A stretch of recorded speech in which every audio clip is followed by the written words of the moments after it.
السلام علیکم ورحمۃ اللہ وبرکاتہ۔ بسم اللہ الرحمن الرحیم۔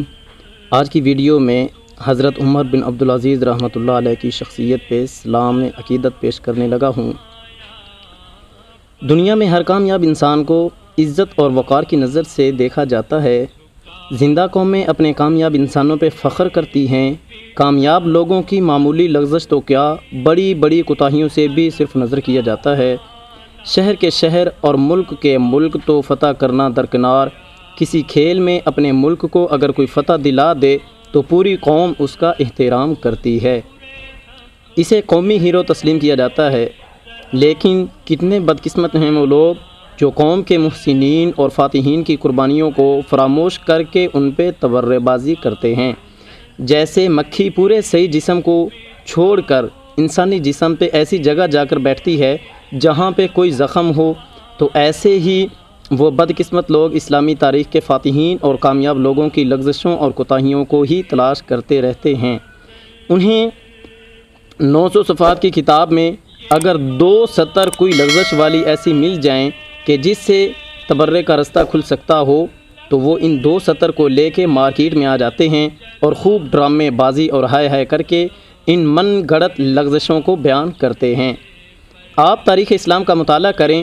نبی کریم صلی اللہ علیہ وسلم نے فتوحات کا جو سلسلہ شروع کیا تھا، ان کے جانے کے بعد یعنی آپ علیہ السلام کی رحلت کے بعد آپ کی جماعت یعنی صحابہ اور اہل بیت نے فتوحات کے اس سلسلے کو جاری رکھا۔ قیادت کبھی سیدنا ابو بکر صدیق رضی اللہ تعالی عنہ نے کی اور کبھی سیدنا فاروق اعظم نے، کبھی میدان حضرت عثمان غنی نے مارا اور کبھی حق کا پرچم حضرت علی المرتضیٰ نے تھاما۔ فتوحات کا سلسلہ تب مزید دراز ہوا جب حضرت حسن سیدنا امیر معاویہ کے حق میں خلافت سے دستبردار ہوئے۔ حضرت امیر معاویہ نے عرب و عجم میں فتح کے جھنڈے لہرائے، آدھی سے زیادہ دنیا فتح ہو گئی، 64,65,000 مربع میل زمین پر اسلامی پرچم لہرانے لگا۔ یقیناً 10 سال اگر حضرت امیر معاویہ اس فانی دنیا میں اور گزار دیتے تو پوری دنیا اسلام کا غلبہ ہو جاتا، لیکن بدقسمتی سے اسلامی تاریخ کے کامیاب ترین حکمران سیدنا امیر معاویہ رضی اللہ تعالی عنہ سن 60 ہجری میں اس دنیا سے رخصت ہو گئے، جن کی رحلت کے بعد کربلا میں نواسہ رسول سیدنا حسین ابن علی رضی اللہ عنہما کو خاندان کے مردوں سمیت شہید کر دیا گیا۔ اس وقت کے حکمرانوں کی چالاکیاں، ابن زیاد کی ڈٹائی اور شمر کی سفاکیت نے اسلامی تاریخ کو داغدار کر دیا۔ خاندان رسول پر ایسا ظلم ہوا کہ تاریخ آج بھی اس ظلم پہ شرمندہ ہے۔ اس ظلم کی وجہ سے امت کا شیرازہ بکھر گیا، قوم منتشر ہو گئی، وقت گزرتا رہا۔ ایک وقت آیا کہ حضرت عمر بن عبدالعزیز خلیفہ بنے۔ حضرت عمر بن عبدالعزیز سن 61 ہجری میں پیدا ہوئے۔ آپ کی والدہ ماجدہ کا نام عاصم تھا۔ عاصم حضرت فاروق اعظم کی پوتی تھیں۔ اس اعتبار سے آپ کا تعلق بنو امیہ کے ساتھ حضرت فاروق اعظم کے خاندان سے بھی تھا۔ حضرت عمر بن عبدالعزیز انتہائی باصلاحیت انسان تھے۔ وہ 6 سال مدینہ کے گورنر رہے۔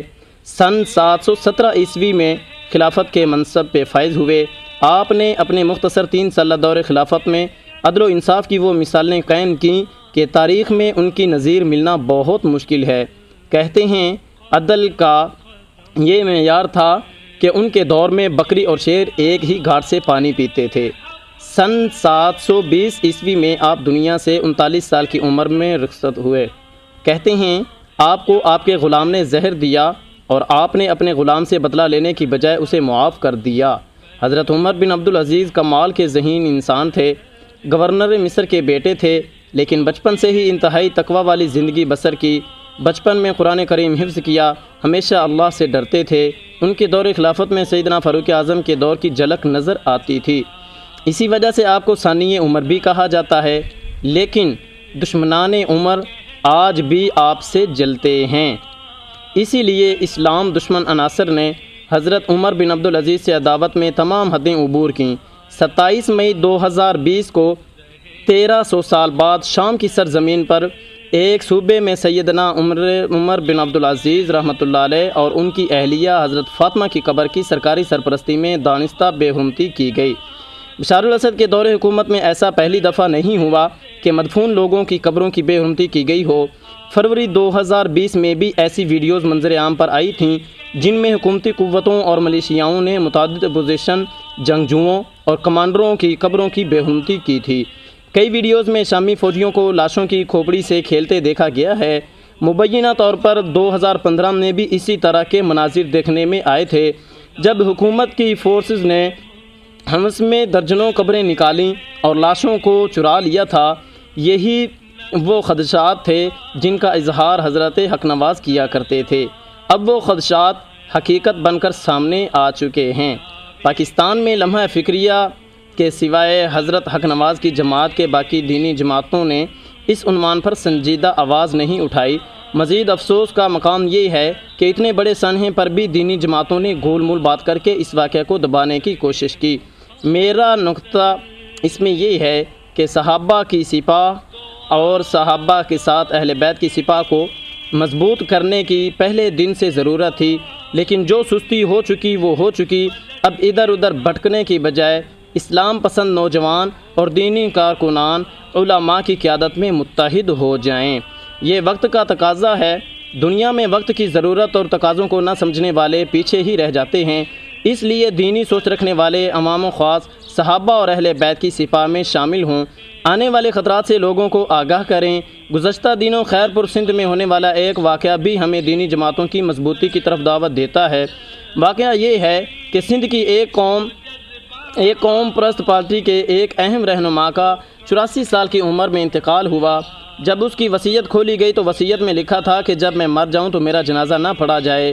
نعوذ باللہ، میں اسلام کو جھوٹا مذہب سمجھتا ہوں، مجھے الٹا کر کے دفنا دیا جائے تاکہ میرا سینہ ہمیشہ اپنی دھرتی سے لگا رہے۔